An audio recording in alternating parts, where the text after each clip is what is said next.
पुरुष ये बात कहता है कि परिवर्तन की जननी है औरत। जब तक औरत अवेयरनेस नहीं होगी अपने अधिकारों के प्रति, जब तक औरत झंडा लेकर समाज की अगुवाई नहीं करेगी, जब तक औरत शहीद भगत सिंह, करतार सिंह सराबा और उधम सिंह जैसे लोग पैदा नहीं करेगी, जब तक औरत इस समाज की कमांड को अपने हाथ में नहीं लेगी, तब तक परिवर्तन संभव नहीं है। लेकिन मैं आज देख रही हूँ कि इस समाज में इस साइड में जितने भी इंटेलेक्चुअल लोग बैठे हैं वो खुद आए हैं, लेकिन अपनी बीबी और बच्चों को लेकर नहीं आए। मेरी ये रिक्वेस्ट है कि अगर एक भी आज देश की पार्लियामेंट में खड़ी होकर सुषमा स्वराज बोलती है, वसुंधरा राजे सिंधिया बोलती है, गिरिजा व्यास बोलती है, 100% झूठ बोलती है हिंदुआणिये, लेकिन हिम्मत, साहस और जुर्त से बोलती हैं। हम बुद्धा की बच्चियां हैं, हम मोहम्मद साहब की बच्चियां हैं, हम कबीर, रविदास और बाबा साहब की बच्चियां हैं। हमारे पास लॉजिक है, हमारे पास तर्क है, हमारे पास सत्य है। हमारे बुजुर्गों ने कोई धोखा नहीं किया, कोई छल-कपट नहीं किया, लेकिन हम सत्य को भी हिम्मत और साहस के साथ बयान नहीं कर सकती, तो फिर हम कहती हैं कि हम अधिकारों से वंचित क्यों। फिर हम कहती हैं कि हमारे बच्चे एजुकेशन लेकर क्यों दर-दर की ठोकरें खा रहे हैं। फिर हम कहते हैं कि हमारे महल नहीं बन रहे, हमारी झोंपड़पट्टियां क्यों हैं।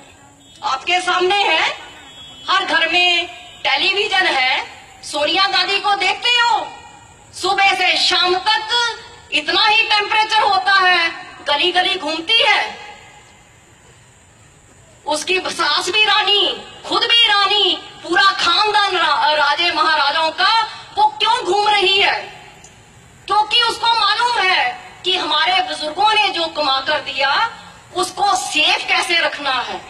लेकिन हमारे बुजुर्गों ने भी हमें कमा कर दिया था, हम उसका मूल भी खा गए और ब्याज भी खा गए, और अभी भी अज्ञानता में जी रहे हैं कि बाबा साहब की रिजर्वेशन, बाबा साहब के अधिकार शायद हमें फिर कुछ और दे देंगे।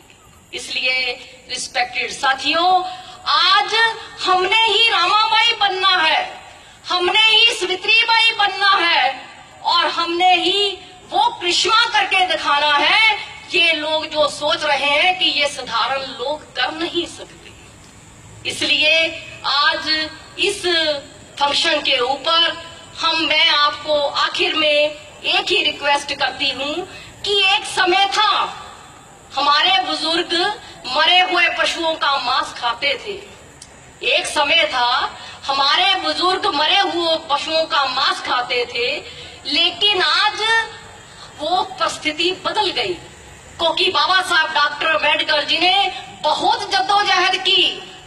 आप देखो, इसी बॉम्बे में रामाबाई अम्बेडकर उपले बनाकर गुजारा करती थी, बाबा साहब की पत्नी। इसी बॉम्बे में बाबा साहब का बेटा मर गया।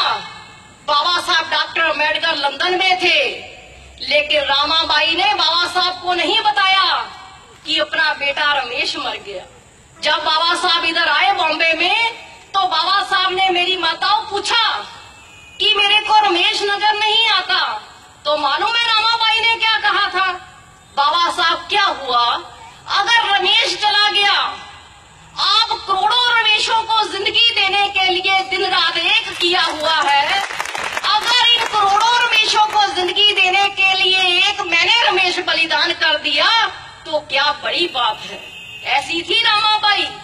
आप में सब कुछ है, लेकिन अभी आपने जो आपको तकलीफ है वो स्टेजों पर चढ़कर बोलनी है। समाज का नेतृत्व करना है।